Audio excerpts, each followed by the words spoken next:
Well, greetings and salutations, everybody. Welcome to the best damn movie-related show on the planet Earth, the John Campea Show podcast, coming to you from right here, maybe from our quaint little studio. I am, of course, your host, John Campea, and it is an awesome honor and privilege, as it is every day, to have you, our international friends, gather around so we talk about our favorite things in the world, movies and movie news, TV and streaming, and all sorts of good stuff. Not just giving you our opinions, but hopefully giving you some information and context so you guys can form your own well-informed opinions, whether they're the same or completely different than ours. Joining me in studio today, got Ray Ora. Hey, what's up? Got Jonathan Voico here. Hello, everybody. Writer, director, producer, Robert Meyer Burnett. It's my birthday month, John. May. And may you have a great countdown. Oh. And may every day. all of you have a fabulous month of May, and here's how today's show is going to go. We're going to start off by talking about some predetermined topics. Then in the second part of the show, we're going to take your live comments and questions. Now, normally you send in a comment or question. If you're one of our beloved YouTube channel members, Jonathan puts up a post in the community tab that you guys can send in questions earlier. But if you're not, you can use the super chat feature. However, as happens sometimes, the super chats filled up really fast and they are now closed. But we will get to those questions that you guys had already sent in the second part of the show. All right. With that all down, let's get things going here today, guys, shall we? With this. You know, we're kind of living in the post-cable world. Cable is, of course, still around and doing a pretty good job of keeping itself afloat. Considering that a couple of years ago, we all thought cable would be gone in the next 6 months. But no, it's still there, but it is a streaming world that we now live in. But that streaming world is getting more and more expensive, and the newest little province in the streaming landscape has just announced it is also increasing its prices as Peacock, the cock, is now getting higher. Getting stronger. Here it is. This comes from the folks at CNET who wrote the following. Beginning July 18th, new customers will pay for subscriptions $8 per month for Peacock Premium and $14 a month for Peacock Premium Plus. Both are $2 increases.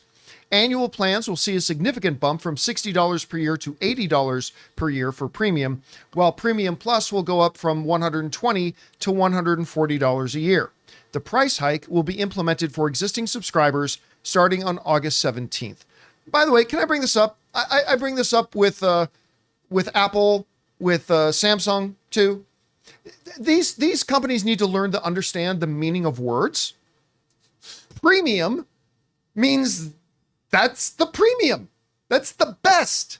No, it's not the best because we got Premium Plus. Then Apple, we got, you know, the M1 chip. Then we got the M1 Pro. Then we've got the M1 Max, the maximum amount of M1 you can get. No, wait, there's also M1 Ultra, which is about, anyway, that's just a small little But this quiver. goes to 11. Yeah, but it goes to 11. Minor gripe of mine, granted, but a gripe nonetheless. Now look, this is a $2 a month price increase to $8 a month. When you're talking about the network that is carrying some NFL games, that is going to be having the Olympics, that has The Office, that has Parks and Rec, you know, and stuff like that.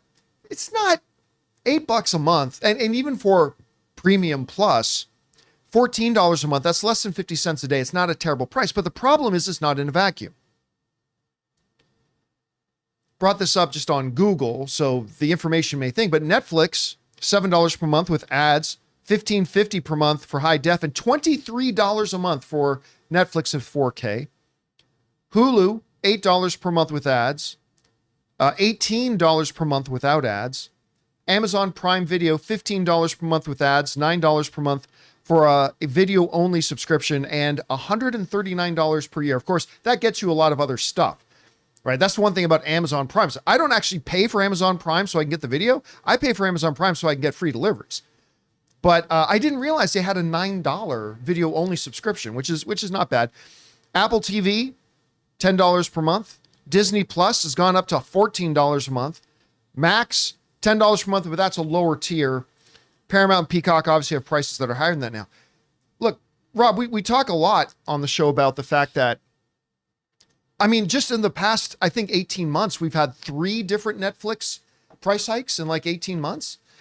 We've heard of price hikes across the board. I mean, we all knew when the streaming got started and the prices were so dirt cheap that they were going to go nowhere but up. But I don't even think somebody like me who said they were going to go up thought they would go up this fast. Now with Peacock alone, it's $2 extra, whatever. What do you think about the Peacock price increase and what it does to the overall landscape of streaming? Well, John, you look at something like somebody like Netflix. They have like 230 million subscribers worldwide. And think about how much money they've made on their price increases over the last year in terms of their monthly subscription fees to all the people that subscribe. Billions and billions of dollars a month. And I think that while we look at these things incrementally, everything, because of inflation right now, you go anywhere, the price is rising. Like you said, it's not in a vacuum. It's not just streaming services. It's everything. Everything from food items to food and sundries, whatever. And I just wonder, how long does every company in the world think they can raise their prices before consumers suddenly are like, we don't have any more money? Yeah. Yep. And when it comes to streaming, it's like, it might only be $2. And you point out, great programming, great value. But if they're just going to keep raising prices every 6 months or every year, where is that going to leave us? I mean, if you look at a household of 4 trying to make it, parents and 2 kids, how much money are they going to spend on entertainment? Then how much money does your internet connection cost? I mean, this isn't cheap. And if you look at it on a monthly basis, it's quite substantial for the year. So it might look small, but it's like being in a pot. You're a frog and the water's boiling slowly. But I mean, let me ask this question, though. Let's say you're Netflix. When you consider the size of the catalog and how much content is there, and you consider on average to rent a streaming movie, you're paying what, $5-6? Sure. For 2 hours of entertainment? $5-6 for 2 hours of entertainment. Is $24-25? Oh, and I get it in 4K. And okay, so like $24-25 a month for Netflix. Is that an unreasonable price considering what you get for it? No. And of all the streaming services, I watch Netflix the most. They have the most amount of programming. They have world programming. I think Netflix is quite the value. Disney Plus, if there's not a Star Wars or something Marvel, there's not a lot there. I already own most of the Disney animated films, and I think if you're a family, it's a great deal. But even with Disney Plus raising prices, I think Netflix has the right idea because they're hard to beat. They've got so much there. And I'm a big fan. I mean, I keep looking. I never know what they're dropping, but they've been dropping a lot of stuff I'm really interested in watching. I mean, I came in last night and we were watching, Elizabeth was watching the O.J. Simpson documentary. And I sat down and got sucked right in. And there's so much good stuff to watch on Netflix, so it's a good value. But all this other stuff, I don't watch Peacock enough that, I mean, it's still only $8. See, I'm different just because I'm watching The Office and Parks and Rec all the time. Right. Well, I think that's a good point. Then it makes it valuable for you. Right. It depends on what is where, really. And I think that's the real thing is the diversity of storytelling, the diversity of programming that you get. And everybody's going to have things that they love, and that's where they're going to put their money. And Peacock is starting to house a lot of the sporting things like the NFL and Yeah. the Olympics. The problem with the Olympics when it's not here in the U.S. is sometimes, like, let's say a basketball game will be at 3 a.m. here. So Peacock, you could watch the replay there. That's where the value comes from when it comes to Olympics. You could watch any replay of a sport that you missed or you didn't know because the schedule is so huge.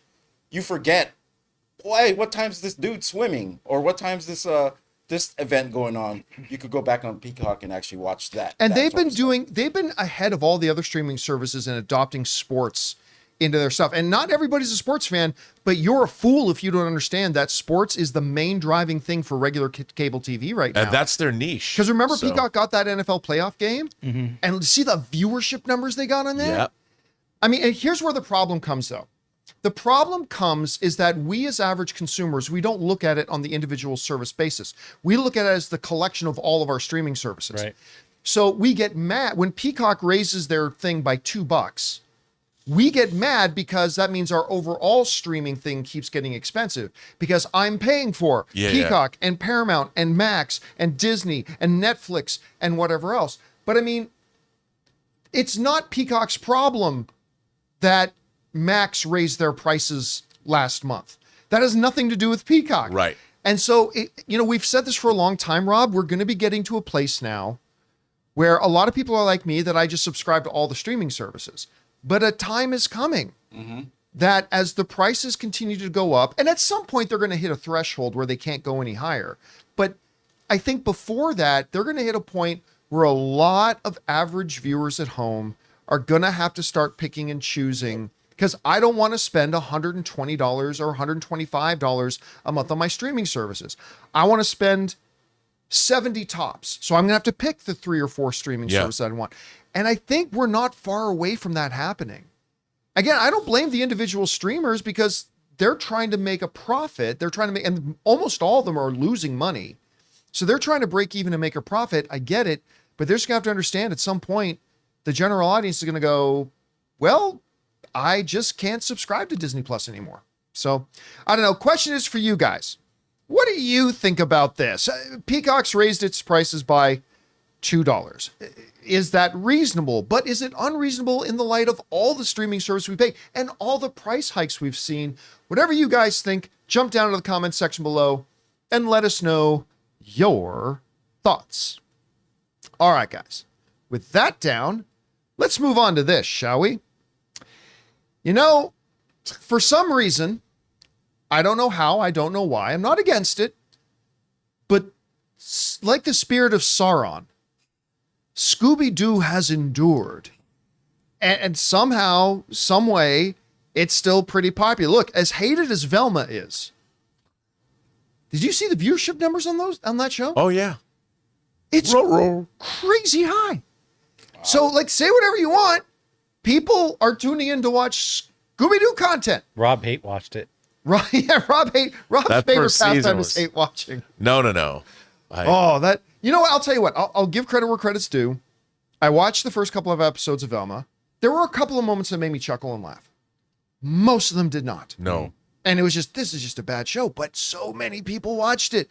Well, getting a different memo than everybody else, Netflix has decided that they're going to do a live action Scooby-Doo show. Now, this news came out the other day, but this comes to us from the folks over at Screen Rant, who wrote this. A live action Scooby-Doo series is in development at Netflix, focusing on a mystery-solving gang, Freddy, Daphne, Velma, and Shaggy, and their talking canine Scooby-Doo. The franchise began all the way back in 1969 with Scooby-Doo, Where Are You? Since then, the property's gone on. Velma's big hit, blah, blah, blah, blah, blah. So this thing's coming. So I thought we would take a second here and go over who maybe, just maybe, we could see playing the various roles in Scooby-Doo. This is going to be live action. So we've got 4 roles. We got Fred, Daphne, Shaggy, and Velma, right? Now, is this a young adult version, or are they going to go a little older? I have no idea. Okay, so it's the age is open. So we're going to go. Now, obviously, the greatest guy to ever play the role of Fred was Freddie Prinze Jr. He's probably I think he'll be the first one to tell you he's a little aged out of that now. But if they went back to Freddie, I wouldn't mind that one bit. So here's what we're going to do. I'm going to go through 5 options for each. That's cute. And then I want each one of you jackals to give me a scale of 1 to 10 on where you would put that particular pick. Yeah. All right? Okay. Here we go. So we're going to start with Fred. 5 options for Fred. Okay. For Fred, my first option I'm going to present to you is Dylan O'Brien, who, and that was the Netflix movie Love and Monsters. Yeah. Was great in that. Was he in Maze Runner? He was in the Maze Runner. Yeah, he was. He's just done a lot of good stuff. And when I look at him, I kind of see a Fred. I just kind of see. Now, got to get the hair a little bit blonde there. Sure. Get from there. But I think he's got a good Fred look. So, Rob, we'll start with you. 1 to 10 for Dylan O'Brien for Fred. Give him about a 7. Oh, you're going to go a size of 7. Yeah. Okay. Jonathan? I'm going to go 6. You're going to go a 6 for Dylan O'Brien. Ray? 5. A 5 for Dylan O'Brien. Okay. So Dylan O'Brien gets those scores. Let's move on to my next one. This next one is a guy who I actually don't think is a very good actor. But I'm going to give him a 10. but for some reason, I think he could really do this role. And I'm talking about Liam Hemsworth All right. as Fred. When I think about the kind of role he would need to play, listen, this isn't Shakespeare. I can kind of see him. So my next pick is going to be Liam Hemsworth. Rob, scale of 1 to 10. Dude, I gotta say, I like that pick. I'll go 8 on that one. Going to go 8 on that one. I'm gonna go 8 because I think, well, yeah, I think a real earnest kind of Dudley Do-Right type Fred. I could definitely see that. Okay, Jonathan? I'm going to up mine from 6 to 7 on. All right, so we seem to prefer the Liam Hemsworth. Ray? I'm going to go with Rob with an 8. An 8. All right, so Liam Hemsworth is getting a good score here. Okay, let's go to my next one. This is a guy who is just some other famous guy's cousin, but he's proven himself to be actually pretty good in almost everything I've seen him in. He's got a great series on Amazon right now called Upload. Robbie Amell, younger cousin of Stephen Amell. Robbie Amell has just gone on to prove himself to be really good. That Amazon series he's got, if you've never seen, it's pretty cool. He's a guy who dies, but he lives in a society where the technology exists that if they catch you before you die, they can upload your entire consciousness into online stuff. So Robbie Amell is my next pick. 1 to 10, Rob, what do you think? I'm going to give him a 7. I don't like him as much as Liam Hemsworth. All right, Jonathan? Do we know how old he is? He's under 30, I think. I aimed for under 30 on all these people. All right. So what did I say for Liam? 7? I'll give him, I'll tie him at 7. He's 36. Oh, he's 36. Okay, you know what? No. But he looks. I know, but I look he too. could pass for a senior college student. So anyway, Ray, what do you think? I got a 4 on that. I'm bringing him back to a 6. You're gonna go on a 4 and a 6. Okay, so there we go. All right, that in. Two more left. I have really enjoyed this guy since the first season I saw him in on television, and then he's just gone on to be really good, working with the aforementioned Stephen Amell in his Heels show. I'm talking. Why can't I get the picture to come up here? Give me 1 second. Sorry. All right. I am talking about. Come on, picture. There we go. I'm talking about Alexander Ludwig, who played Bjorn Ironside in Vikings, and has done a couple of rom-com stuff like that. Was solid in that. I mean, he can be the hunky guy. I think he's a terrific actor. Anyway, Rob, what would you think about Ludwig? I like that idea. I'll give him an 8 too. You're going to go with an 8 on him, I'll go Jonathan? with an 8. I'm going to go 7 on that one. Okay, we got a 7. Ray? 3. 3. Doesn't like it. Oh, don't like it. Not liking that one. Okay. No Ludwig can be Fred. Ludwig for you.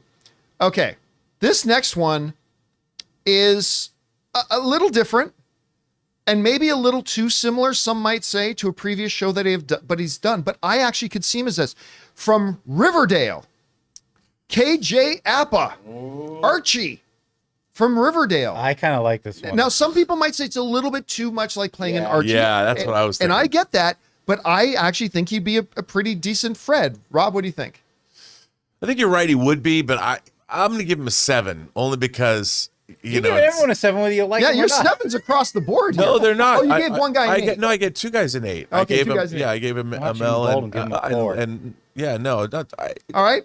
Jonathan? No, I don't care. I'm going to go an 8. You're going to go an 8 on Yeah, that one, yeah. right? 6. Typecasting. 6. Yeah, Okay. I think Liam I don't care, Hemsworth typecast is my favorite. He's my favorite, out of too. all the ones. Okay. So He's got we had bills to pay. Dylan Typecast O'Brien, him Liam Hemsworth, Robbie Amell, Alexander Ludwig, KJ Appa. Is there any names that you would throw out there that I'm forgetting on Fred or that I didn't bring up for Fred? Oh man.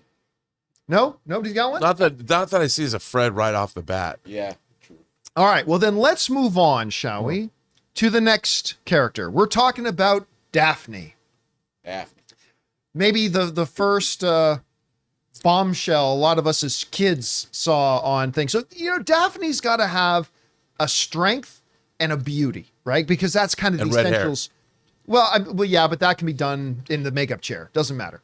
So you need to have a strength and a beauty because those are like really defining factors of the character. So I'm going to start off with this one. I love this girl.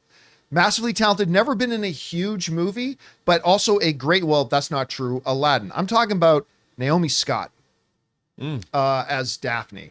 I think she's got the acting chops. I think she could pass for a high school senior, let alone a college age person, even though she's a little bit older. Great talent. She's stunningly beautiful. So, Rob, 1 to 10 on Naomi Scott. I like her. I give her a 9. Going to go a 9 on that. Oh, but also in Power Rangers, by the way. She's going to give her a 9. Jonathan, Naomi Scott. 7. Another 7 from Jonathan. Ray? I'll go 8. Oh, Ray likes this one. Yeah, I do. I like that pick. All right. So starting off Naomi Scott, we got an 8. All right. Next up, we're going to go to a person who is a dramatically fantastic actress. And I just so happen to personally think she is also probably the most beautiful actress in all of Hollywood right now.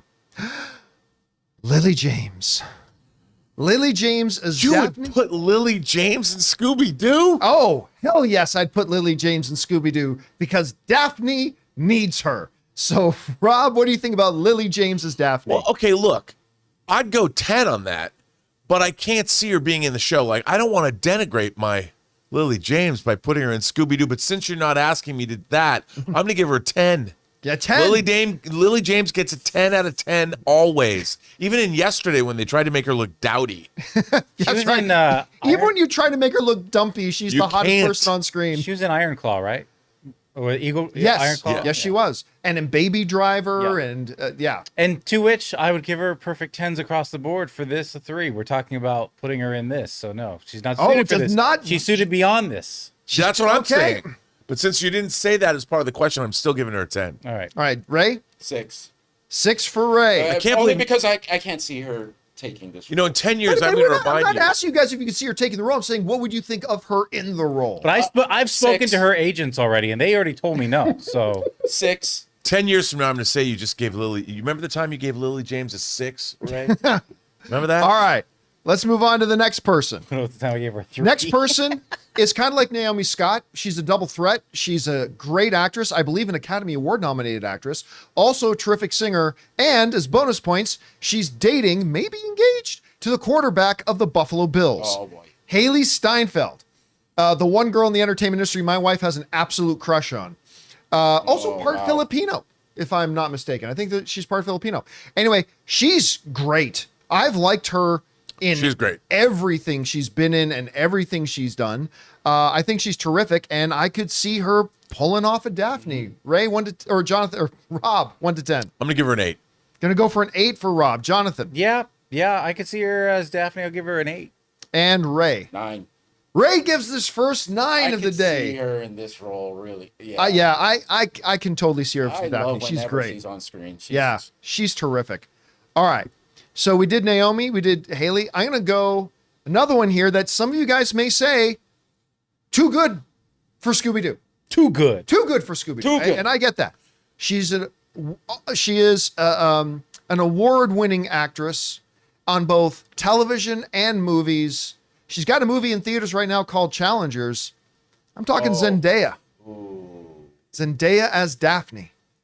Now, again, listen, let me just cut this off at the knees before anybody goes in there. But the cartoon Daphne was right. Yeah. All the studio heads have already admitted many, many times that in that era, they were pretty racist on keeping other people out of TV shows and movies. So just because they used racist tropes at the time to decide what kind of characters they would have in TV shows and movies doesn't mean you have to keep doing it today. But they did have the Harlem Globetrotters on the cartoon. They did have Harlem so I'll give them that. That's right. They gave them that.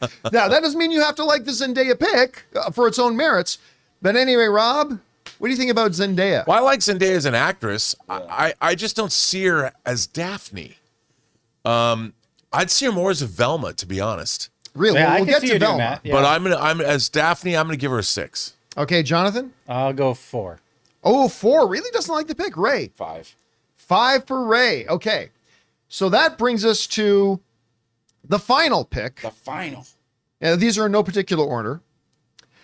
This is a person who's been part of our entertainment landscape for, decades now. And yet she continues to do. She's incredibly talented, really beautiful. I think she could be great in it. as long as she can fake a good American accent, which I've heard her do, so she's pretty good. From the world of Harry Potter, Emma Watson as a Daphne. Now, I think this girl's a terrific talent. That's so crazy. It just might work. Yeah, that's what I'm thinking. So what do you think about that one, Rob? I like that pick.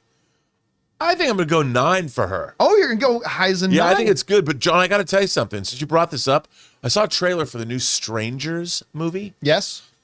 I don't know who the lead actress in that movie is. It's not Emma Watson. Daphne. I'm thinking I don't know who she is. I don't know her name. I don't think I've ever seen her before. She's a redhead. Loved her. Daphne. That was the first thing when you asked about Scooby-Doo and who we cast. That was the first thing that popped into my mind. I'm going to say her, too. Oh, I don't know who that is. I see that. Anyway, all right. Jonathan. I'm going to go, like I said, I think it's just so crazy. It just might work. So I'll go 9. Yeah. Okay, Ray? I'll go 7. Going 7. All right. But I have a pick. If she were way younger, I would have picked, remember Nikki Cox from that one show? Oh, my God. One TV sitcom? Yeah, that was a while ago. Dude, that was like 25 years ago. Yeah, I need a name of the show. What was her? What was, by the way. And there was like a, It was the one with the That's one guy. a great pick, though. But she's like 50. It's the one Yeah, with the that was Goldberg. 30 years old. Goldfish? Bob Gold. It's that one sitcom with that one guy. Goldthwait. Bobcat Goldthwait? Yeah. I don't remember the Nikki show. Cox was really big in her time. Yeah. I'll look it up and then you could go on though. All right. Unhappily Ever After. All right, I never saw that one. Oh. All right. That's good. Let's now move on to Shaggy. Okay. This is the linchpin character, by the way. Yeah, I mean, this is now Matthew Lillard played him great. Great, I Shaggy. thought in the old, just like Freddie Prinze did Fred great. Right. So, man, this one was tough trying to pick out some names here. The first one I'm going to come out of the gate with, I'm not the biggest fan in the world of this guy, but he can be really funny. And in a role playing something like Shaggy, I could dig it. Pete Davidson as Shaggy. Again, wow. Dude, that's... I'm not the biggest The fan. problem of the is that he is Shaggy. Yeah, it's he not is. That's the problem. He is Shaggy. I don't know, Rob. What do you think about Pete Davidson? as Dude, Shaggy? I got to hand it to you. I'm going 10 on that. Yeah. I mean, he is Shaggy. Maybe it's typecasting. I don't care. I can already see it right now in my mind's eye. I'll watch this show of Pete Davidson's Shaggy. All right, Jonathan. He's strong in the force. I'll give him a 9. 9 for Jonathan. Ray. 10. Yeah. Ray pulls out his first 10 card. Yeah, definitely. And if he brought a little Pete Davidson to Shaggy. That's, of course, he's that yeah. interpretation I think he of the brought character. Shaggy to Pete Davidson. You know, so. just play the character he played in Dumb Money. And you've kind of got and put some weed in his hand. Yeah. And you've got Shaggy. Yeah. I mean, Shaggy was a stoner anyway. They just couldn't say it. All right. So we started with Pete Davidson. Okay, now, I don't think you need to go through the rest.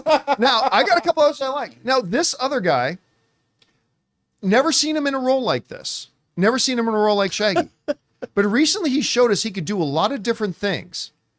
And I would love to see him get a character he can just go crazy with. I'm talking about maybe the best actor of his generation, Timothée Chalamet. We just saw him play Timothée Chalamet. What are we we doing just saw him play Wonka and the Muad'Dib. I think you let him go nuts. I would love to see him play this part. I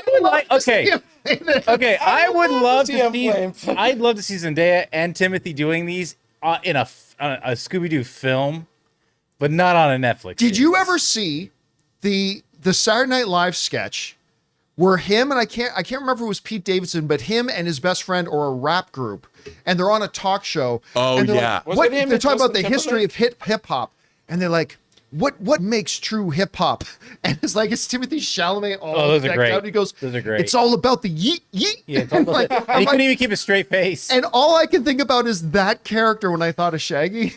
I thought it's Timothée Chalamet. The thing is, I mean, Pete Davidson's a little on the nose, but Timothée Chalamet could take the character in a different direction. I'm there for that, John. I think that's a good pick. Like I said, cinematically, yeah, but it's And when you see him on talk shows and stuff, and when he's promoting movies and things, and his personality, I think that's. You know what? I'm gonna give him a 9, dude. You're gonna go a 9. I'm going 9. Jonathan? Big sigh. 6. 6 for Jonathan and Ray. I'm with Rob. 9. Dalton a 9. I just want to see him take the role. Yeah, I mean, he's the greatest actor of his generation. He could do something really cool with it. Okay, let's move on to this one now as well.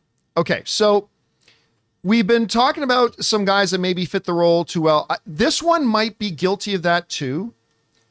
But, and I got a low-res picture. Sorry about this, guys, but you'll know who I'm talking about. He has done well on television.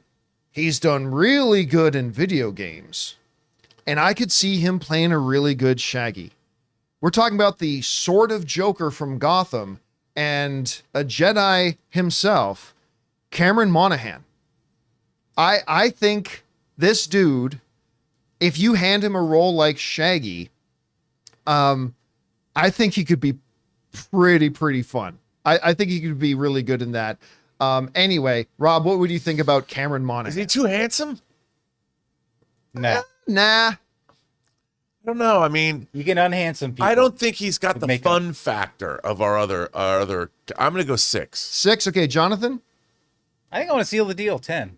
Whoa! Wow. Jonathan pulls out his 10 card. Well, okay, I like that. Ray. Well, I'll go 5, baby. Because I don't know enough of him. I can't. So I'm just gonna go 5. I'm gonna trust you guys on your guys' judgment right here. All right. This next one, I got to admit, I'm not even big on. And he's too old. But I could see a Hollywood casting person putting him in there. So I thought I'd put him on this list. He was really big like 10 years ago. And he's still a name. He was just in the biggest film of the year last year. Michael Cera. Oh. Michael Cera as a Shaggy. Now, Greg, listen, I'm understanding he's too old for. I get it. Is he though? He's good. Bringing the Kenobi vibes to Shaggy could be good. Yeah. I mean, I'm not really feeling this pick, but there's something about it that just compelled me to put him on. Will Smith in live chat is saying 11. I just feel like he played ironically. So Maybe? if that's what you're going for and meta, then yes. Okay, Rob, what do you think? Like Chalamet, he brings something new, and I like this pick a lot. I'm going to give him a 9. All right, a 9. Jonathan? I'll go 8. 8 for Jonathan? I'll go 8 as well. 8 for Ray as well. Okay, now... Because we understand that Shaggy's always with Scooby, right? Like, yeah. That they're like buddy, so I'm taking that into account too. And I think Sarah would do well interacting with whatever they're using, a CG dog or whatever.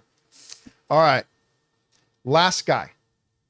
And this is a really out of the park, like way in left field kind of pick, granted, because there is one big clear problem with this pick.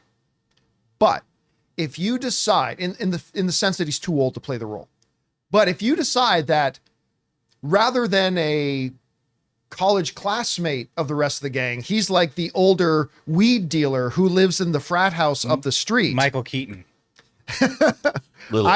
I think there's something to be here. I'm saying Christopher Walken. Christopher Walken. Hey, Shaggy. You know, is Jack Black. Again, you'd have to be able to redefine how you see a Shaggy. Like, instead of being a classmate of theirs, he's like the older weed dealer up there with his talking dog. No doubt he can play that. If we were like High Fidelity era when that came out, like yes, Sonic Death Monkey. Yeah, exactly. Nice pool. So I'm getting some people saying 1,000, 109. Some are saying no, 0, whatever. But anyway, Rob, again, it would have to be a reimagining of Shaggy. Granted, like, could you imagine Jack Black playing a Shaggy with his CGI animated dog that talks? I mean, I could see them together doing their own, like the adventures of older Shaggy and Scooby. But I can't see him being Shaggy with the golden years. Yeah, the golden years. I can't see him being Shaggy with this other cast we've got. I can't see it. All right, so? But it's a good... I'm going to give him a 4. A 4. Jonathan? Yeah, man. I got a 2. All right, 2 for Jonathan. Ray? Yeah, a 6. A 6. All right. So that does it for our Shaggy picks. Now the interesting one. Velma. Because Velma has got to be able to come across like the smartest person in the room, can pull off a little nerdy, but secretly, like there's a reason why, there's a reason why at Halloween, a lot of girls who want to, what do they say in what's the name of the movie with the plastics? The Graduate. Mean Girls? What's that?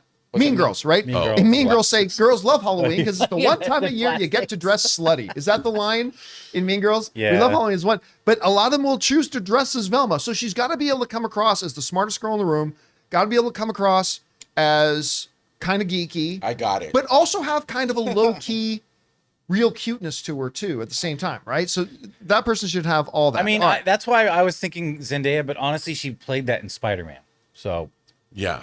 she played more tomboy than geek, I think, in Spider-Man. But anyway, that's I got this. I don't have Zendaya on the list. You Just better so you have know. this name on that list. All right. So we're going to start with this one. Again, I'm not the biggest fan in the world of her as an actress, but I could, all those things I just described Velma needs to be, I could see Millie Bobby Brown playing that. She can come across as geeky and nerdy. She can portray herself strong, like the smartest person in the room, and she's got a cuteness to her. So I'm going to throw Millie Bobby Brown up there on the list for your consideration. Rob, what do you I think? think it's a good choice. I'm going to give her an 8 because the thing is, secretly, Velma's the girl you really want to be dating. You know, and Right. now they've sort of changed her so she doesn't, maybe wouldn't date you. But I would, you know, Velma was always the person. Like Daphne, too much trouble. But Velma, she'll rock your world. No comment. Jonathan. I'm just trying to process this. So I'll go a 7. A 7 on Millie Bobby Same. Brown. Ray? Same. Same? Okay, 7 for Millie Bobby Brown. All right. Let's move on to the next person here. I only just saw her in another thing recently, and I'm forgetting what it was. But she, of course, is no stranger to anybody with a television over the past, 10 plus years, because she was a Stark on Game of Thrones. Maisie Williams. Arya. As a Velma. I think she can pull off smart. I think she can pull off geeky. I think she can pull off that low-key cuteness sort of thing. And I just really like her as an actress. So I'm gonna submit to you Maisie Williams. Rob, what do you think? 9. I think it's a great choice. 9 on Maisie Williams. Jonathan. I agree, 9. 9 on that. Oh, we seem to cross-board people like it, right? 8. 8. Okay, so some pretty solid responses for Maisie Williams. All right, let me go on to our second final one. Or was that no, that was on the third one. Now we're on our third one. Okay. I was first introduced to this girl in a terrific little movie a couple of years ago. She's continued to go on to do really, really good things. She was in Olivia Wilde's directorial debut, Booksmart. I'm going to say Caitlin Denver?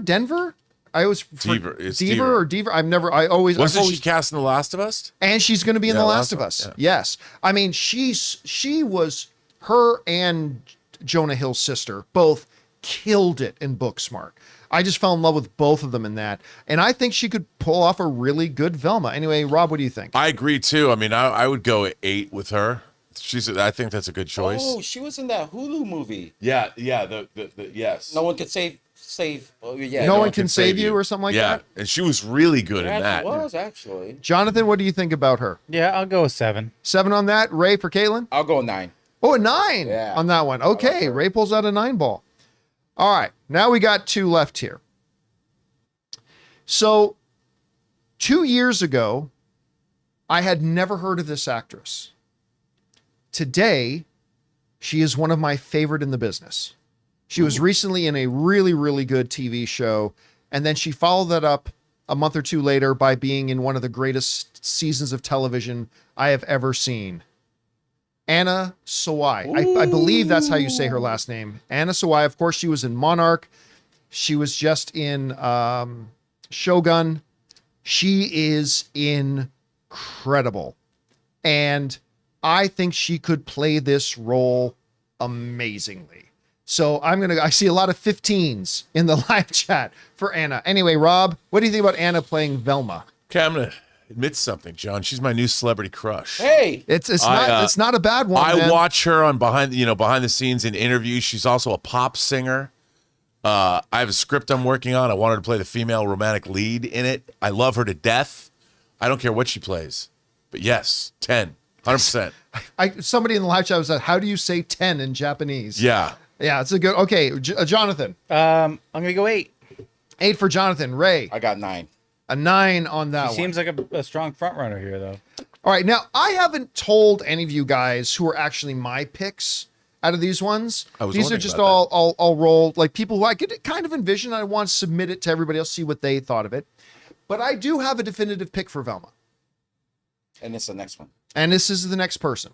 Now, this is my personal 10. This better be the name I'm thinking of. And it's not just that I think she's a really good actress. I think she is perfect for this role.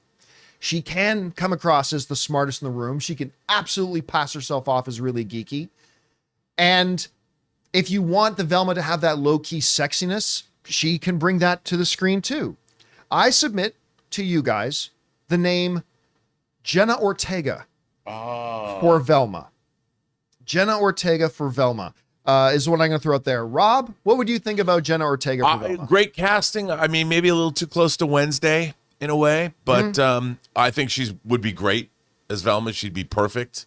You know, I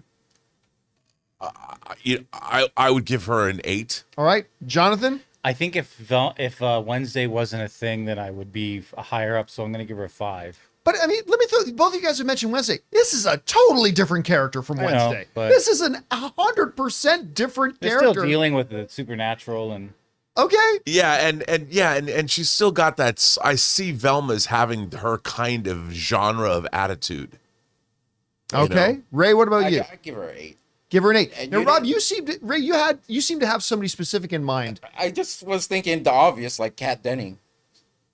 Sydney Sweeney. Kat Denning. Oh, Sydney Sweeney, maybe I could see as a Daphne. I don't think I could see her as a Velma. Sexy Velma, man. Look up Sexy Velma on the internet. She already played that in Madam Web.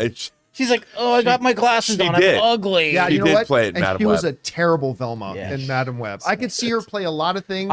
The hot love interest with Glenn Powell in Anyone But You. I could see her doing a lot of stuff like that. I don't see her as Velma. I have someone, and she's in the Netflix family. It would be Kiernan Shipka, who was in Chilling Adventures of Sabrina, and she was in Mad Men as a little girl. Yeah. That's a good one. That's not a bad one, too. I mean, if she was younger, maybe Jenna Fisher from The Office. She's like approaching 50. Oh. If she was younger, that's what okay. Well, yeah, Should never stop you, John. A young Jenna Fisher easily would have been a good Velma. Yes, I'll give you that one, too. All right, guys, this was just a fun. I threw out a bunch of names. Some of them you probably liked. Some of them you probably didn't like. Do you got some other names that maybe we're missing out on? Were some of these picks ones that really struck a chord with you? Whatever you guys think, jump down into the comment section below and let us know your thoughts.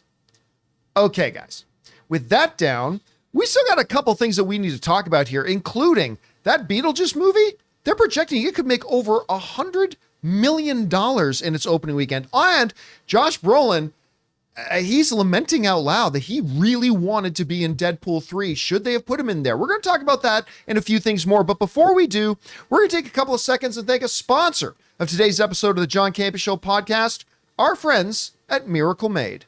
Guys, we want to take a second to thank a sponsor of today's video, Miracle Made. Did you know that your temperature at night can have one of the greatest impacts on your sleep quality? If you wake up too hot or too cold, I highly recommend you check out Miracle Made's bed sheets. Inspired by NASA, Miracle Made uses silver-infused fabrics and makes temperature-regulating bedding so that you can sleep at the perfect temperature all night long. When they arrived at our house, my wife Ann loved the feel of them so much, she couldn't even wait for me to get home to put them on our bed. Miracle Made has self-cleaning. These sheets are infused with silver that prevents up to 99.7% of bacterial growth, leaving them to stay cleaner and fresh 3 times longer than other sheets. Miracle Sheets also have incredible comfort and quality. Miracle Sheets are luxuriously comfortable without the high price tag of other luxury brands and feel as nice, if not nicer, than sheets used by some 5-star hotels. So go to trymiracle, that's TRYMIRACLE.com/Campea to try Miracle Made sheets today. And whether you're buying them for yourself or as a gift for a loved one, if you order today, you can save over 40%. And if you use our promo code Campea at checkout, you'll get 3 free towels and save an extra 20%. Miracle is so confident in their product, it's backed with a 30-day money-back guarantee. So if you aren't 100% satisfied, you will get a full refund. So upgrade your sleep with Miracle Made. Go to trymiracle.com/Campea and use the code Campea to claim your free 3-piece towel set and save over 40% off. Again, that's trymiracle.com/Campea to treat yourself.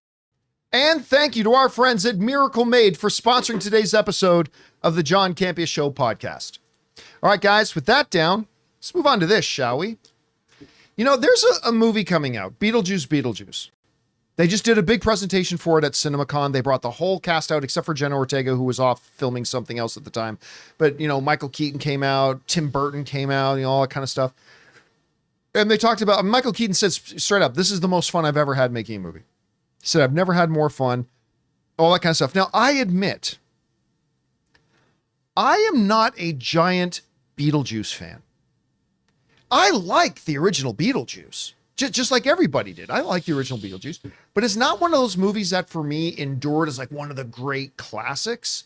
But you know, whatever, but I'm still in a thumbs up or a thumbs down world. I am thumbs up on Beetlejuice, but I've never really understood like the crazy passion there seems to be for this movie and the excitement that got generated with people when they announced that they were doing a sequel. I'm like, okay, I personally think it's 20 years too late, but whatever, it's coming.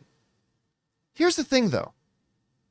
That initial enthusiasm that came out when they first announced it, that has not died down. And at CinemaCon, that audience, that 4,000 people in that theater, like they went crazy for this. And I got to admit, I didn't really like the trailer they put out, but the footage they showed us at CinemaCon looked pretty good. And I thought, all right, maybe this could do all right. Maybe $50 million opening weekend. Well, Deadline has just put out what their projection is for the opening weekend of Beetlejuice. Now, I thought maybe it could come in somewhere around $50 million. They're saying, not Campea, double that. Sheesh. At Deadline, they're saying this. It very unshockingly, talking about Beetlejuice, could deliver a 100 million plus opening, possibly toppling the month's all-time biggest opener, It, from Warner New Line, which debuted at 123.4 million. So they're saying this thing could make up to 125 million on its opening weekend in 2017. If the Avengers movies could jumpstart summer early in late April, why can't Beetlejuice extend it? All right. So we've got Deadline here calling $100 to $125 million opening, maybe breaking the month record that It holds at 123 point something million dollars. Rob, I have to admit, I never would guess. I wouldn't personally guess that Beetlejuice makes $100 million opening weekend. But I'm hearing a lot of people very enthusiastic. Deadline seems to think this thing can get over 100 million, maybe even up to $125 million opening weekend. How big can Beetlejuice be on its opening weekend? And how much are you looking forward to it? Well, Beetlejuice was really, I think, the film that told the world who Tim Burton was. All of the design work, his work with Rick Heinrichs, it emulated what he'd done in animation. I mean, it really was, of all the movies Tim Burton's ever made, I think Beetlejuice is the one that most defines him in my mind. And Beetlejuice was a pretty big cultural phenomenon. I mean, everybody was singing Day-O. Yep. And people love that movie. People still talk about Michael Keaton's performance. They still quote him. Look, I think Beetlejuice is right up there with the original Ghostbusters. Really? Oh, yeah, 100%. And it even had a different audience, the same audience that likes Neil Gaiman's spin-off character Death, or who likes the movie The Crow. It's a goth comedy. Mm-hmm. And I think this movie is going to be huge if, again, with the caveat, if it's good. Michael Keaton also said he'd seen some of it and thought it was great. I think this movie is going to be monster. I think it's going to be a huge hit. I think it's got, 4 generations or 5 generations of people that love it. I never thought I'd ever see a sequel to this movie because they've been talking about it forever. And you might be right. It might be 20 years late. But I do think that this movie, Michael Keaton in the role of Beetlejuice, hasn't looked like he's changed much. I think this movie is going to be a monster hit if it's good. What about you guys? Like, Jonathan or Ray, for either of you, like, has Beetlejuice been a movie that, like, Ray or Rob is comparing it to Ghostbusters? I mean, yeah, as a kid, I loved it. I always looked forward to that dinner scene you were just talking about. Yeah.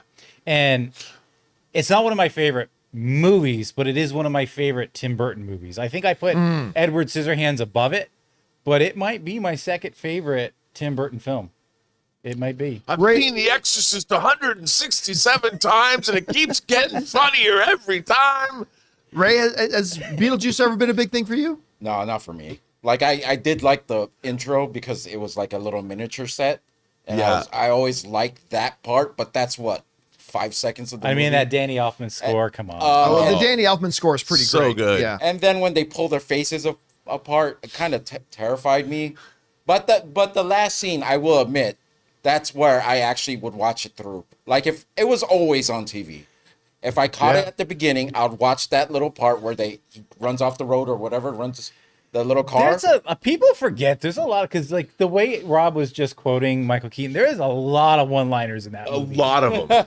I mean, and by the way, one of the things they said at CinemaCon was they wanted to make this new movie as much like the way they made the first movie. There's going to be a lot of some of it's going to look cheesy as a result, but they're going to use a lot of practical, plastic, real, physical effects in this movie too. And let's face it, there's a lot of people just had babies recently, kids. It's going to be their first exposure to Beetlejuice, so they have that too going for it. If he could catch this generation like attention, like a Gen Z kind of thing. Yeah. If it could catch on like with them, this movie can make that much. I don't think it will though. Opening, no. I haven't thought about the original Beetlejuice, but now that I'm thinking about it, the movie, it's really good. It's a really great movie. I mean, I keep thinking about just these set pieces. It's just the scene where they're sitting in the hospital waiting room or whatever, or the death waiting, and the sprinkling the dust on the shrunken head and it gets smaller. Oh yeah, that's Mr. so funny actually. Mr. I in the chat there, his quote. That's the quote I was dying about thinking to myself. Right. Nice effing model. He kicks it. It's true. I keep forgetting about that part where his head shrinks. That was actually it was visually so funny. All right, guys. Question is for you. What do you think about this? First of all, how much are you looking forward to the new Beetlejuice movie? And do you believe, like Deadline does, that this movie can actually crack $100 million in its opening weekend, maybe even as high as $125 million, setting the new all-time record for the month? Whatever you guys think, jump down to the comment section below and let us know your thoughts. It's the Top Gun Maverick of sequels, Beetlejuice sequels. Yeah. All right. With that down, guys, let's move on to this, shall we? Obviously, Deadpool and Wolverine coming out. It's been a topic of conversation a lot lately. It's going to probably continue to be a big topic of conversation between now and when it comes out in July. It is my most anticipated movie out there, period, and stop. Cannot wait. But one of the things, while everybody's mostly super excited about all the news we've gotten about it, one of the things that has maybe bummed some people out a little bit was the fact that in news of all the things that are happening and the people involved, where's Josh Brolin, who played Cable? To a lesser degree, too, Zazie Beetz, who played Domino, was great as Domino, by the way. But a lot of people's like, hey, Josh Brolin is practically MCU royalty here. He was Thanos. You don't have to worry about it being the same guy because he was all caked up in CGI makeup. He'll look different. I mean, you did it with Gemma Chan. She played an all makeup caked out alien in one movie, and they could play Cersei in another one because she looked completely different. So a lot of people who are excited about it. One minor thing is Josh Brolin. Well, one of the people who's really bummed out that Josh Brolin apparently is not in the movie is Josh Brolin. He was recently doing press for the upcoming second season of his show Outer Range. A show which, by the way, I loved the first half of that season, and by the end of it, I just given up on it. Yeah, Josh Brolin is great in it. And the question of Deadpool and Wolverine came up. Says this: when host Mike D'Angelo joked about how since Deadpool and Wolverine is on the actor's IMDb page, and it is right now, which is one of the reasons you shouldn't believe IMDb until a movie comes out, that must mean he's in the movie. Brolin laughed at hearing about this entry and exclaimed he, quote unquote, so wanted to be in that movie. Then he said this about Marvel Studios. Marvel is a more complex labyrinth than Outer Range will ever be, my friend. And I will never know where that went or what that is or what I'm involved with or what I'm not involved with. The MCU being involved now. Cable was a lot of fun. I really liked doing that role. That was a lot of fun. I don't know how many of you guys have seen this, but there's a video on YouTube just before Deadpool 2 came out. It was on one of the British radio talk shows where they got two stars from the same movie. They had Ryan Reynolds and Josh Brolin come in, and they had them insult each other until trying to make each other laugh. Right. It is one of the funniest things on YouTube you can find. The two of them, I mean, obviously Ryan Reynolds is going to be great at that. Josh Brolin was really good at that too. And so you're thinking, you know, you got this Marvel Cinematic Universe. You got Josh Brolin was a major character. Cable was a major character in the last film. You'd think they'd bring him over. You'd think they'd bring Domino over. I mean, in the trailer, they're collecting all of Deadpool's friends. They're not part of it. I mean, so I'm sure there's rational reasons why. Maybe Kevin Feige is just a little bit like, hey, when Gemma Chan was in Captain Marvel, nobody saw Jenna Chan. Nobody saw her. So yeah, we can have her play Cersei here. But maybe Kevin Feige is thinking, everybody knows Thanos is Josh Brolin. Like when they look at Thanos, they see Josh Brolin. And maybe that's what's keeping him out. I don't know. I mean, Deadpool made that joke about, at least it was in the trailer. That's right. Yeah, I remember that. So, Rob, let me ask you this. Is it a mistake, do you think, for Deadpool and Wolverine not? I mean, they're bringing back a lot of characters, but they don't seem to be bringing back Cable and Domino. We'll focus on Cable for now. Is it a mistake? And if it is indeed true that they're not bringing him back, what do you speculate could be the reasons or the rationale behind bringing back so many other characters, but not Josh Brolin's Cable? He's lying, and Josh Brolin's in this movie. You think so? Yes. Now, I don't have any knowledge about this, but there is no... First of all, the character of Cable is a product of time travel. Yes. You know, the Nathan Summers is the son of, Madeline Pryor and Scott Summers. I mean, we just saw Cable on the X-Men and 97 animated series. Yep. You know, there's no way. The Thanos jokes, the Cable jokes, there's no way they're going to pass up that opportunity. I can't imagine they would, especially if you're dealing with the TVA. I mean, I can't imagine they would make this movie and not deal with that in some way, shape, or form. So I have to believe that, because Josh Brolin's the kind of guy that would lie. He would lie. If you watch him, that guy is so wildly entertaining, on like you're pointing out. But whenever he does interviews, whenever he talks about anything, he's wild, he's smart, he's funny, he's irreverent. The guy was in Goonies. He's been in this business forever. He's lying.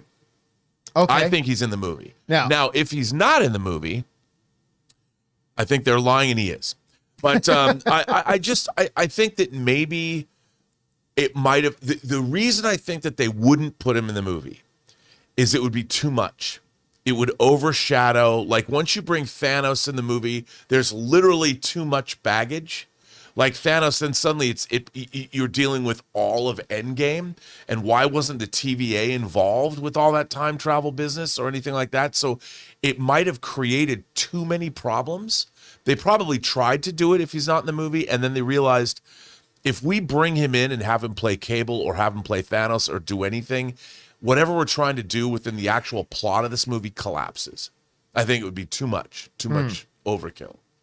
I'm gonna go on a limb here and say I actually believe it. I believe he is not going to be in the movie, and I think it has. You're probably right. And well, maybe yes, maybe no, but and if it's not, I do think it's because he's just, even though he's a CGI alien, I think Kevin Feige's rationale is everybody's just gonna see Thanos, and maybe I'm right, maybe I'm wrong.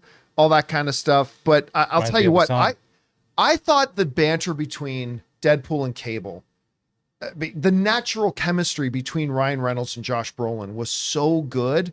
I lament. It's still my number one most anticipated movie. I can't wait to see it. It's my most favorite thing coming. But I do lament a little bit that Josh Brolin's not going to be in it. And also, you know, you made the point about how like Deadpool's looking for help. Yeah. So he goes to Wolverine. But wouldn't help in Cable be also good, because Cable comes from a future with a so it's but you might be right about that. I don't know. I'd like to believe he's going to be in there and he's putting us all on. Now, of course, talking about how many people are going to be in this movie, we were going to do it today, but I decided to postpone it till next week, probably Monday. We're going to do our big who's going to appear in Deadpool and Wolverine chart breakdown. Today we did a little bit of one of those with Scooby-Doo, but we're going to put that one off till Monday because there's already going to be a lot of people in this movie. There's going to be a lot of appearances, a Yeah. lot of people popping up. So we're going to get to that one. But again, that will come on Monday when Rob's back in studio here. Anyway, guys, question is for you. What do you think about this? Josh Brolin seems to be confirming what we've all heard, that he won't be in Deadpool and Wolverine.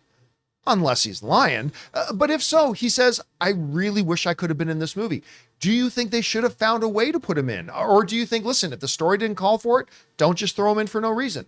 He's awesome. I would have liked to have seen him in it. How do you feel about it? Jump down into the comments section below and let us know your thoughts. All right, guys. With that down, we're now going to move on to the most important part of our show, which is hearing from you guys and taking your questions live. Now, before we do that, though, we're going to take another quick second here and thank another sponsor of today's episode of the John Campea Show podcast, our friends at Harry's.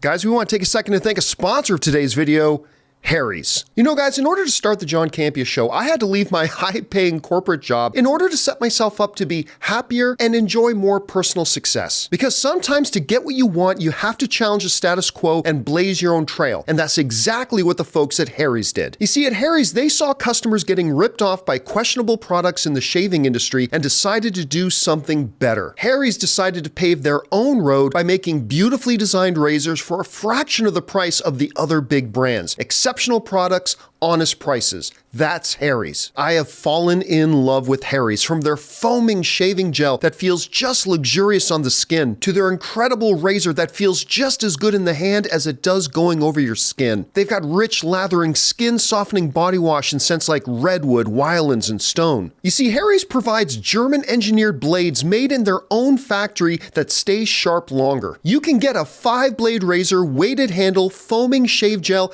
and a travel cover for just $3 at harrys.com/Campea. Don't settle for the status quo. Blaze your own trail with Harry's. Get started with a $13 trial set for just $3 at harrys.com/Campea. That's harrys.com/Campea for a $3 trial set. And thank you to our friends at Harry's for sponsoring today's episode of the John Campea Show podcast. All right, with that all down, guys, let's get on to the most important part of our show, which is taking your topics here, shall we? So, Jonathan, what do we got up first? Up first, Ray loves trench coats. After reading about The Rock and using a bottle as his bathroom, that photo of Nutella in his Instagram probably isn't Nutella. He's dedicated to keeping his time. I mean, somebody asked me, because I mentioned this on the show yesterday. It's like me and World of Warcraft. So some people wrote to me and said, what are you talking about? So when I used to play World of Warcraft, back in the day, I was so into playing World of Warcraft that I never wanted to leave my computer. So I would literally have like a 2-liter of soda, a loaf of bread, jar of peanut butter, bag of Doritos just there so I could eat and drink and not have to get up and get anything. And then when the 2-liter bottle of soda was empty, instead of getting up and running to the bathroom, now granted, I lived alone, okay, but I would take the 2-liter bottle and use it to relieve myself so I could keep on playing. I keep on grinding. What was that zombie movie? The second one was called Double Tap. Zombieland. Zombieland. His character was like doing that too. Remember before his neighbor came in to kill him? Oh, that's right. Yeah. All right. What's next? All right. Next is a follow up from Ray Loves Trench Coats. I guess everyone on the Rock set can smell what he's cooking. Oh God. And then okay, but that's pretty good though.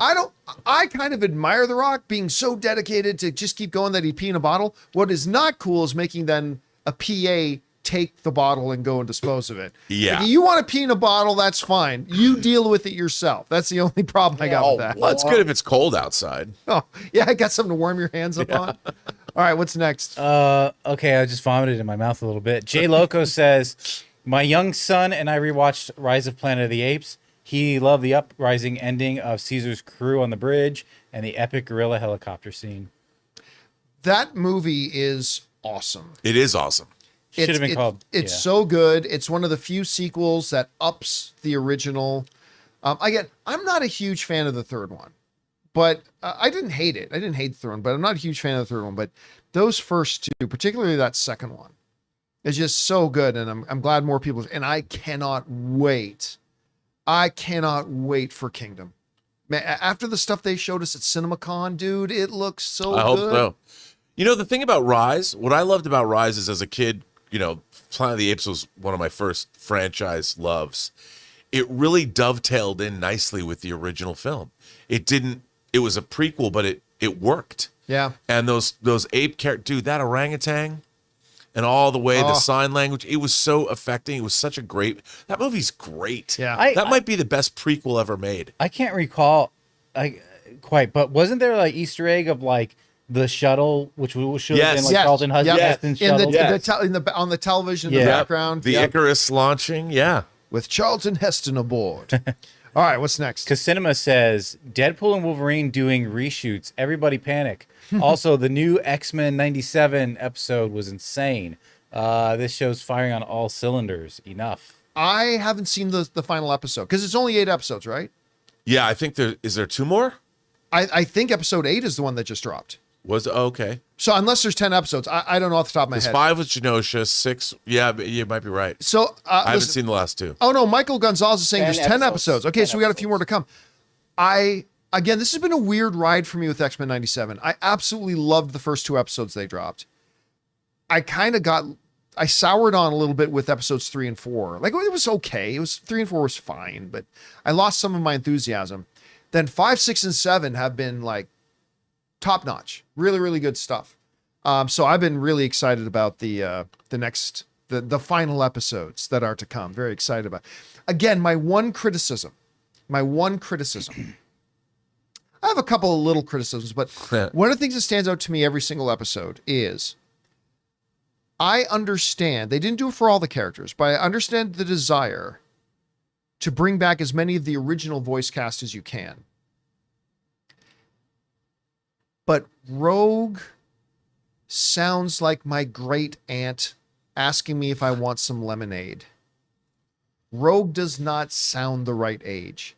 And whenever she talks, it pulls, it literally, like that one scene last week when she's talking to Captain America, it's like, I don't believe this is a 20-something Rogue. If I close my eyes, it sounds like a great aunt asking if she wants some lemonade.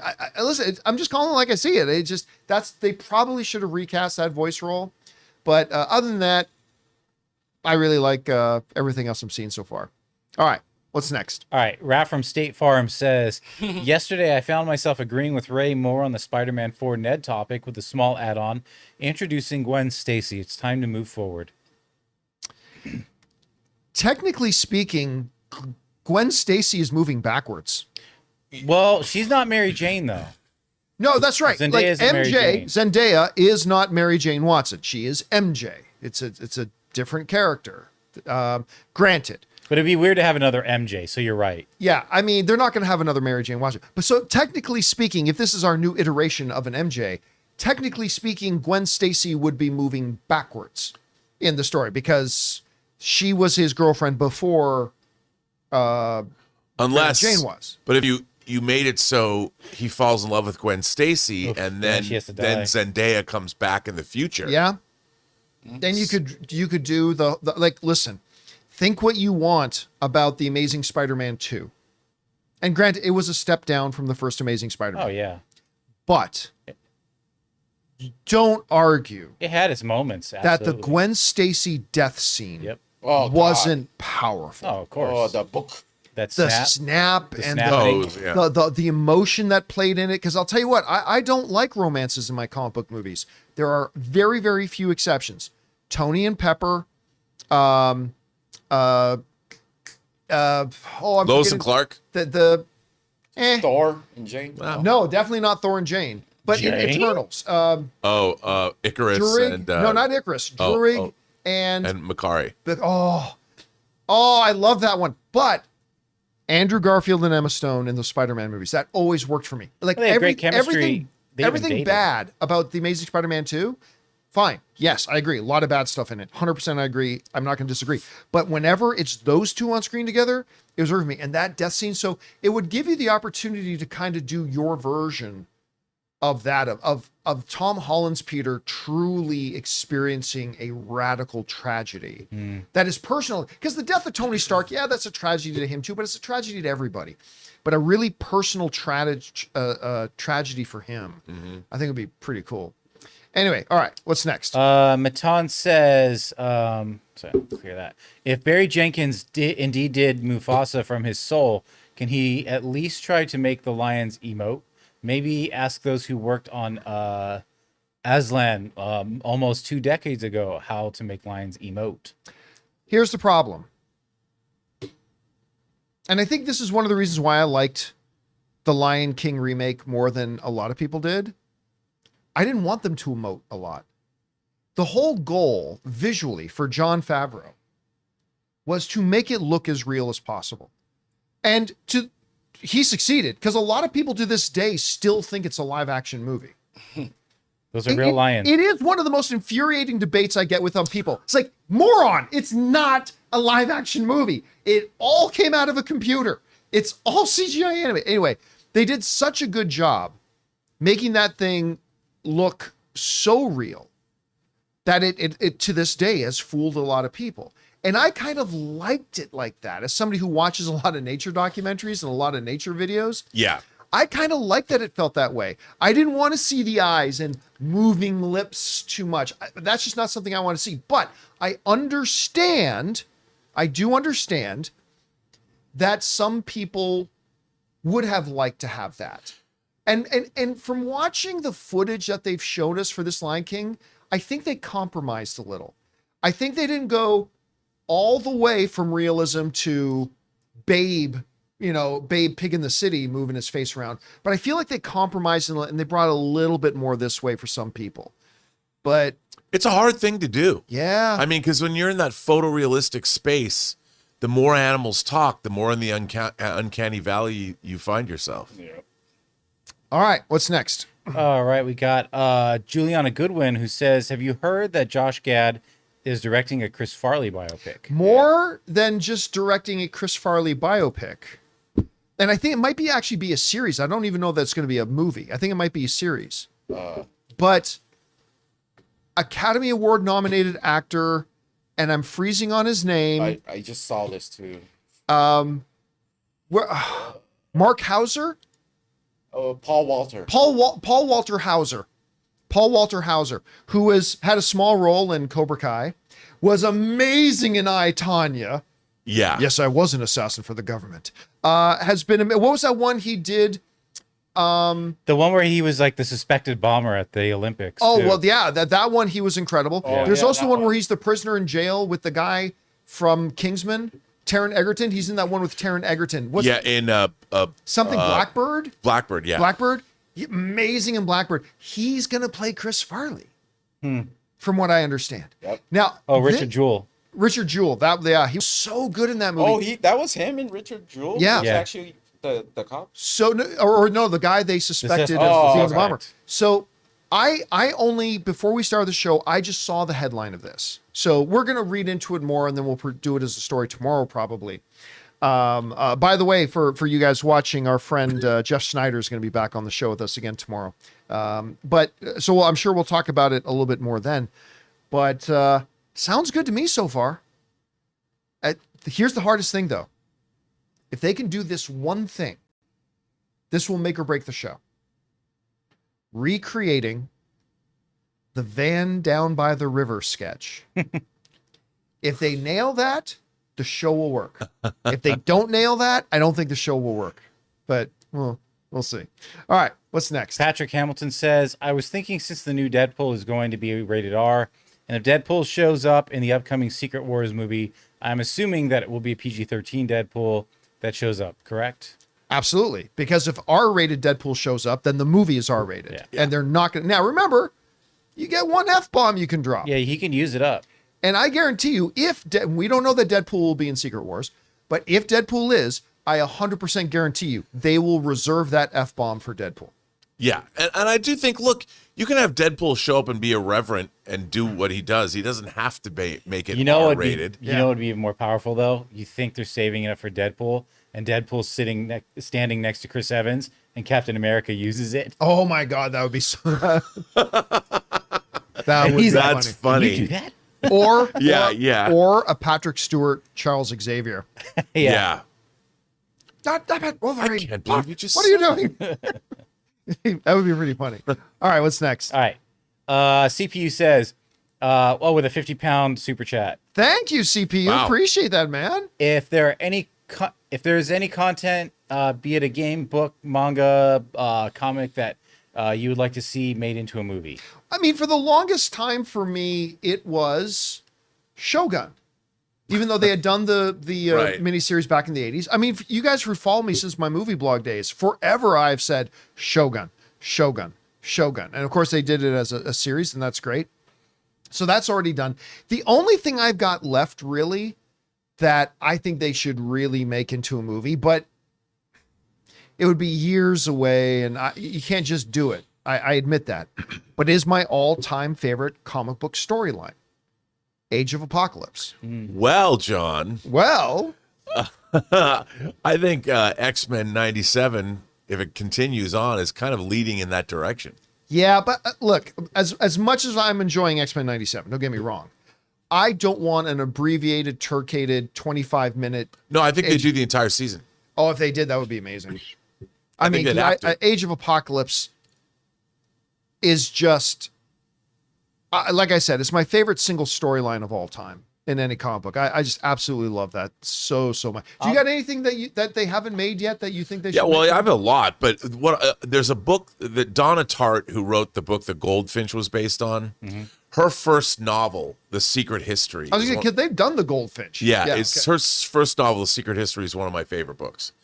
But you need somebody like Steve Zalian to write the screenplay and David Fincher to direct it, or who did the chess, with Anya Taylor, who Queen's made Godless. Gambit? Yeah, Queen's Gambit and Godless. Scott Frank.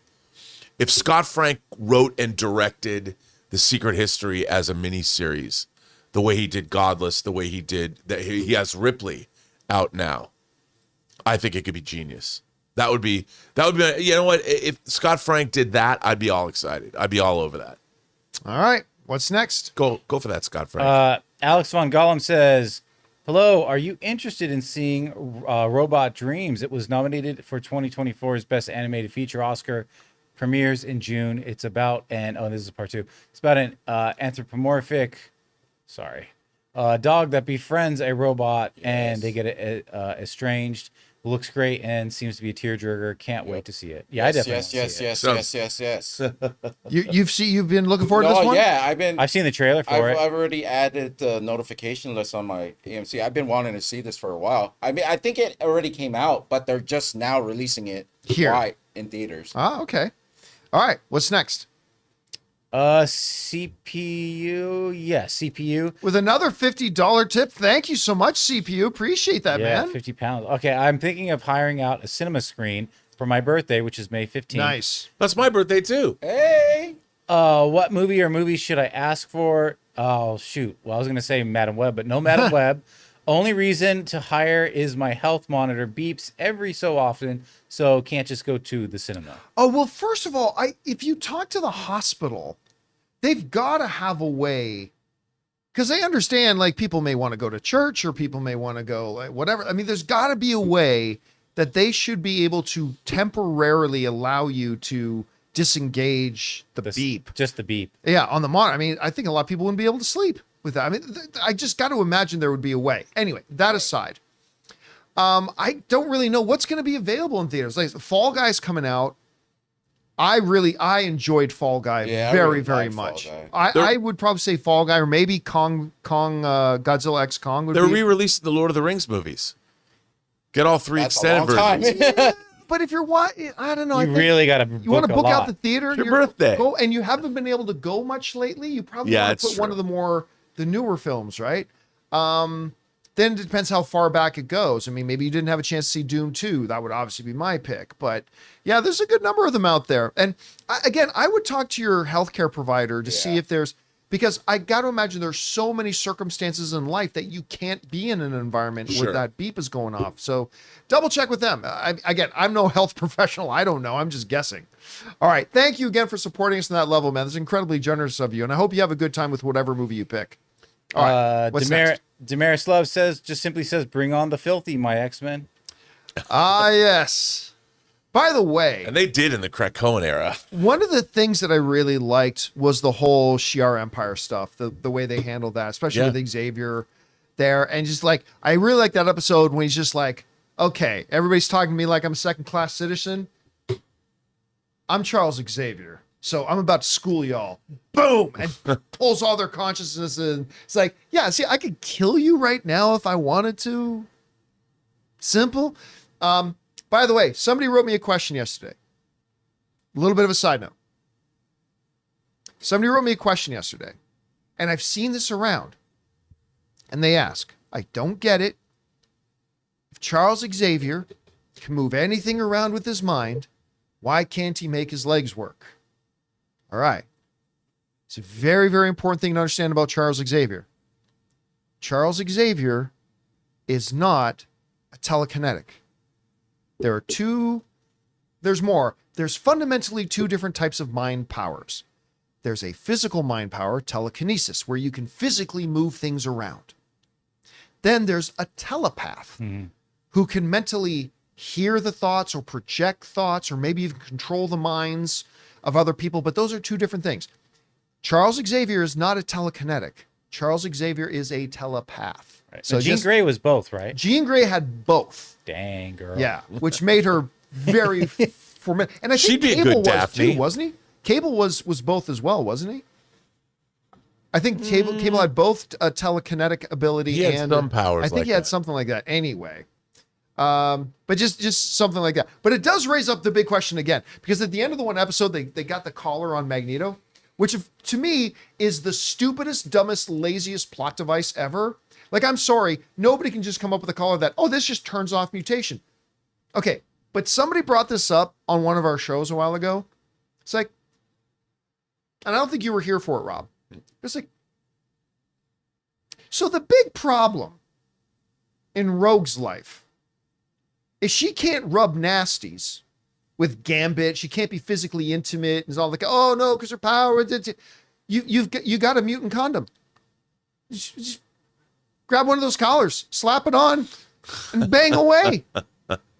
Like seriously, if it's that simple to turn off, that every street thug is like, oh, I got a mutant collar, pff, slap it on. If this stuff is just around and this technology is there, then the biggest problem in Rogue's life is easily solvable. And it was one of our viewers that wrote in about this. Like, wait a minute, why does she just grab one of those collars, slap it on, and then go have sex with Gambit? It's like, that's a very good question. Very good question. Anyway, I got no answer for that. All right, what's next? CM Waters, film enthusiast, and like we're saying, you would put it on, I guess, her, right? Because then she would like, yeah, because if she put it on herself, she temporarily turns off her powers, which means she can be physically intimate and touch Gambit, right? And that's the biggest thing in her life. It's like, oh, it's just a tool. I can turn my powers on and off. Right. There you go. Anyway, CM Waters, film enthusiast, says, I was told there was ketchup on my burger at Burger King, but all there was mustard. A whopper of a lie. I am not even going to give that the respect of a response. Boo, CM Waters. Boo. If I had my rig set up, I'd be giving you that. All right, what's next? Can you see Jared Oberfield? Is he in the screen? Yeah. All right. Dear NHL, when you say a playoff game starts at 7, do not wait 20 minutes to drop the puck. Do not be AMC. Okay, there is, I've heard some complaints about this during the NBA and during the NHL playoffs. There is an additional complication in games starting on time, which is nationally televised games. So like even Ann and I were at the Lakers playing the Denver Nuggets. That game started late because there was another nationally televised NBA game that was happening before it. and it ran a little bit long. Yeah. So they didn't start the new game until the national televised audience could join in with it. That has happened as well with some of the NHL. So, yes, that's why during the playoffs, you're going to see a little bit of that. And it's kind of unavoidable because you don't want the national audience to miss out on the action of either of the games. All right, what's next? All right, on to our members. Logan LeBlanc says, and you got this on screen? Yep. Okay. Hey, Campea crew, can't wait for May the 4th. Going to be replaying some of my favorite Star Wars games and video games ever in Jedi Fallen Order, Jedi Survivor. Highly recommend. Great story, action, and better characters. Yeah, with Cameron Monaghan that we were just talking about in there as well. Very good story. I think I preferred the story in the first game to the second game.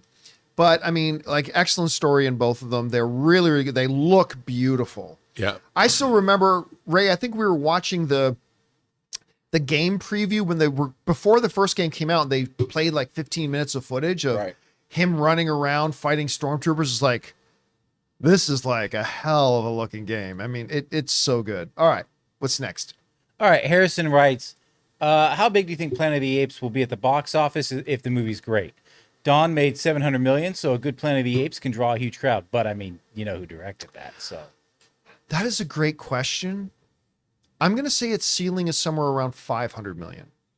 If the movie's really good, I could see it being a $500 million movie. I just don't feel the same anticipation from a lot of people that that last group of Apes movies had. Right. So I think it can be big, and I think it can be a winner. But I'm going to say somewhere around 500 million. Rob, what do you think? I think you're right. I mean, unless the movie turns out to be really, really good and really delivers, which it could, I think 500 million is probably a pretty good bet. These movies have all been quite good, but this is a different team. It's interesting that, as far as I know, Andy Serkis isn't in this movie. No, from what I know. But he's been doing he's been doing press.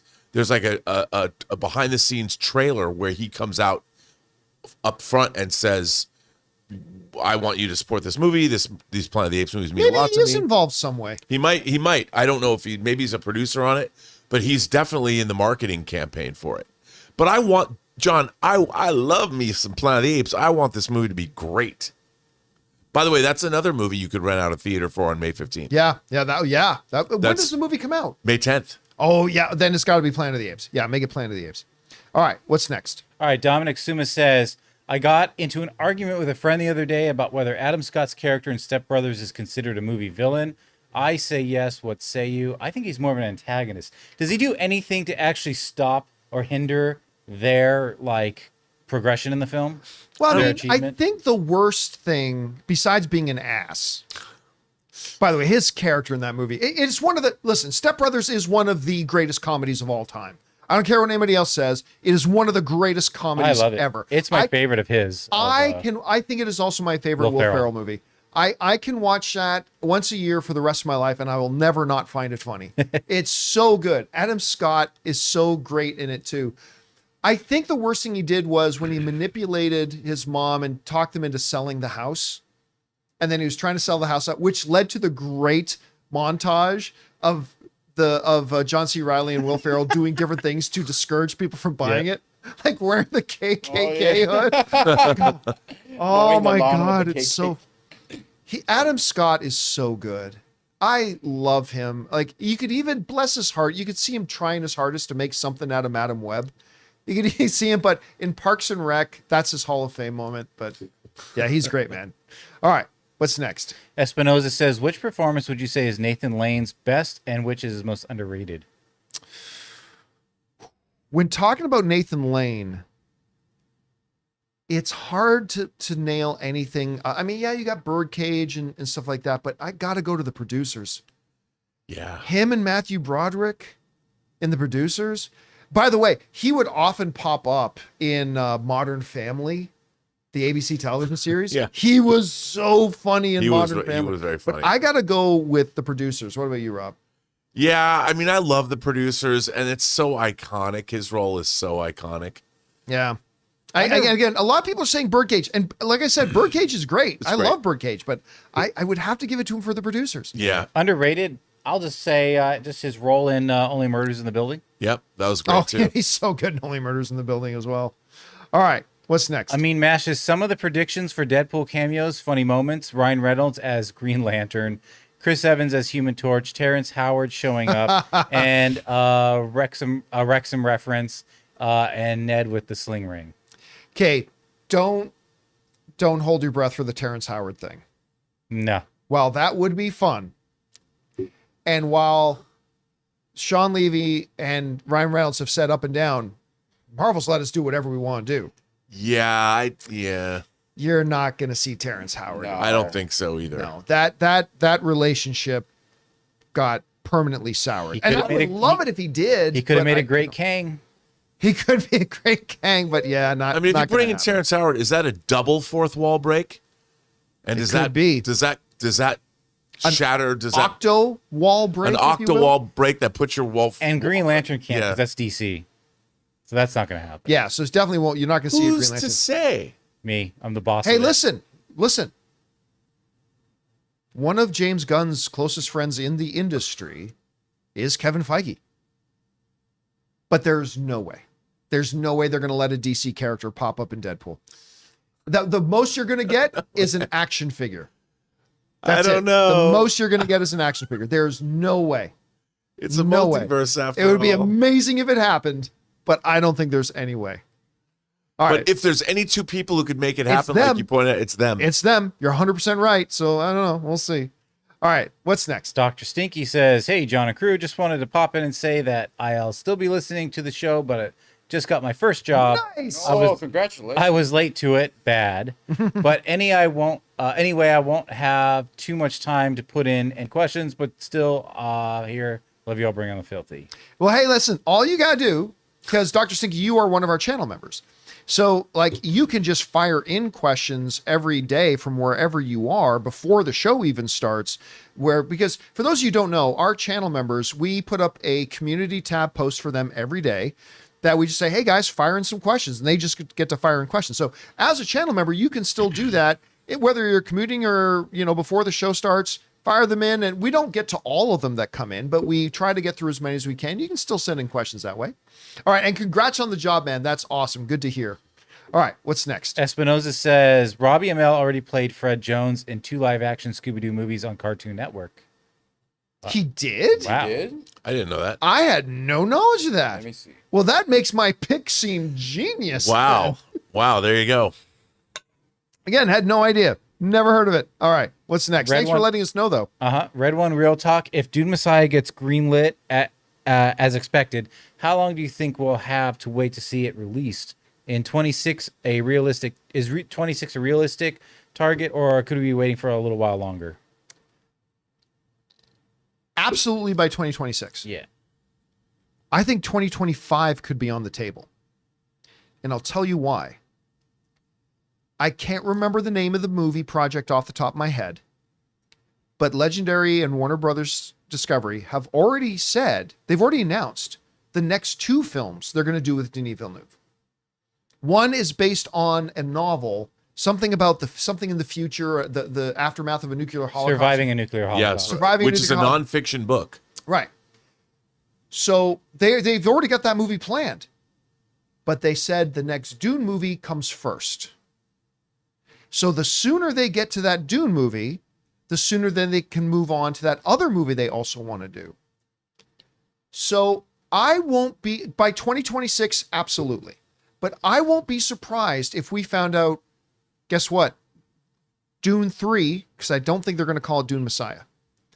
Dune 3 is going to go into production in September. Like, I just want, and if they do, then a Christmas 2025 is not that unrealistic of a thing. So by 2026, 100%. But I think, Rob, there's a chance it could be 2025, the end of it. I don't know. What do you think about that?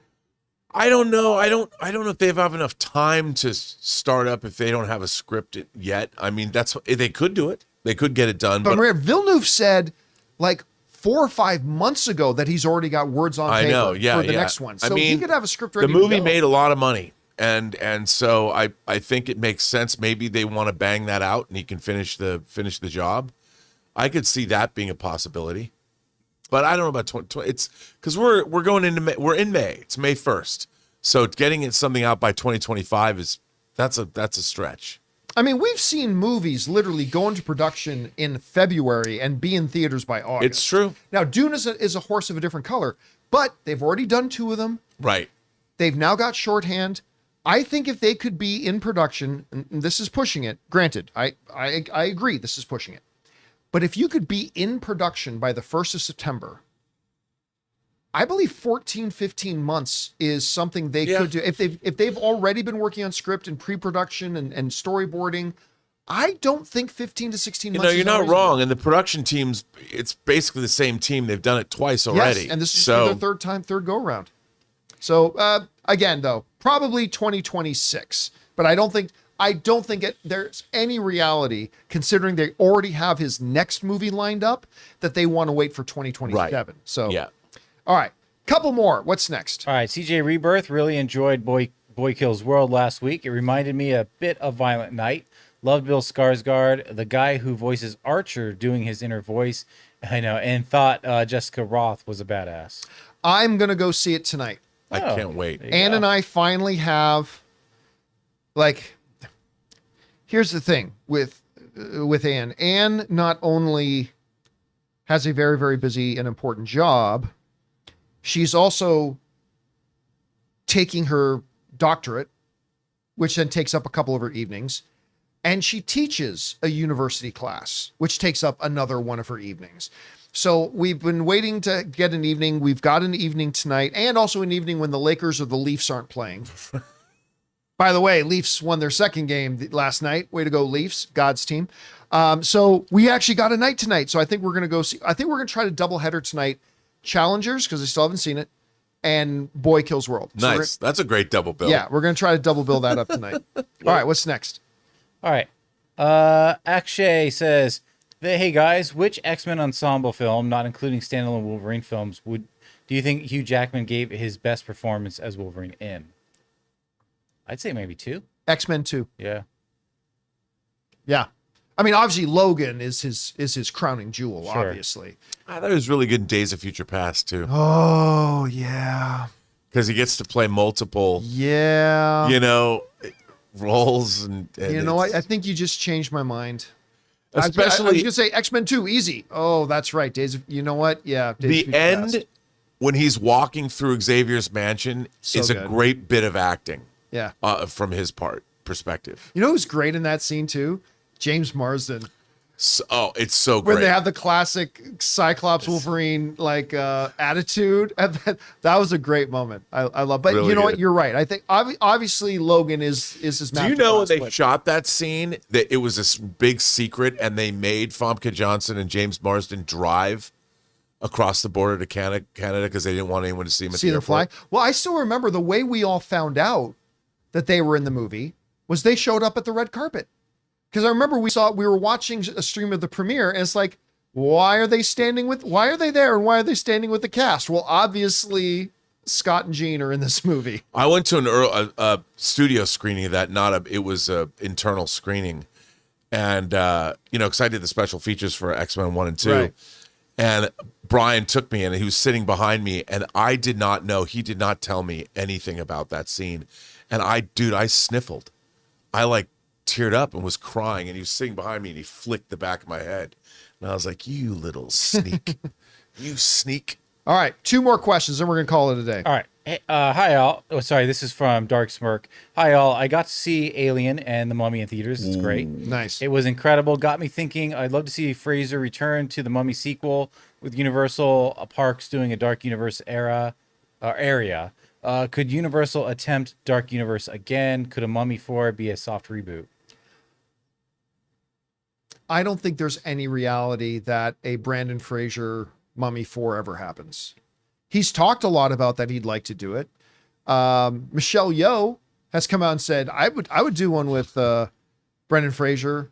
But I honestly don't think there's any reality where they put up the money and do that again. And I know Brendan Fraser would love to do it, but that doesn't really matter. I look forward to everything that Brendan Fraser does from now on, but I don't know, Rob, maybe I'm being pessimistic, but I don't see any chance that they do a Mummy 4. What do you think?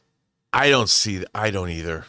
I really don't. I think they might do another Mummy movie, in there, because I think isn't Lee Wanell doing another After Invisible Man, tackling another. But was it a Wolfman movie though? Yeah, maybe something like that. But I could see somebody easily making another Mummy movie as a dark. Just not that Mummy. Yeah, not that. I think the day of that Mummy movie has passed. Yeah, I agree.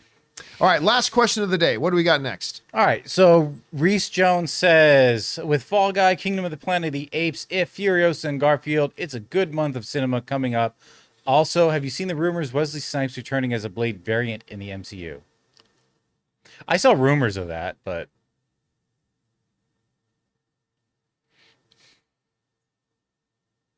Wesley Snipes is going to be in Deadpool 3. You said it, I didn't. At least, let me say, that's what I've heard from 2 different places. And I've started, and I heard this a while back, and then I heard it again from somebody else. And I've been kind of sitting on it. But now that I see that the rumors out there and starting to go around, Wesley Snipes is going to be in Deadpool 3. So, and maybe the people who told me that are wrong. Or they got bad information. Could be. But anyway, the word seems to be out there now. So, shit, I probably shouldn't have said anything. But whatever. And guys, that'll do it for today's installment of the John Campea Show podcast. Thank you so much for being here and making this little show a part of your day. Big special thank you to all you guys who sent in questions, whether you're one of our beloved YouTube channel members or you used the super chat feature. Number 1, because you gave us fun things to talk about. Number 2, you supported our channel as you did it. And all of us involved with this show, thank you guys so very much for your support. I want to thank the people in the room with me. We got Ray Ora. See you later. We got Jonathan Voico. See you guys. Writer, director, producer, Robert Meyer Burnett. I'm happy to be here. My name's John Campea, and until next time, my friends, bye-bye.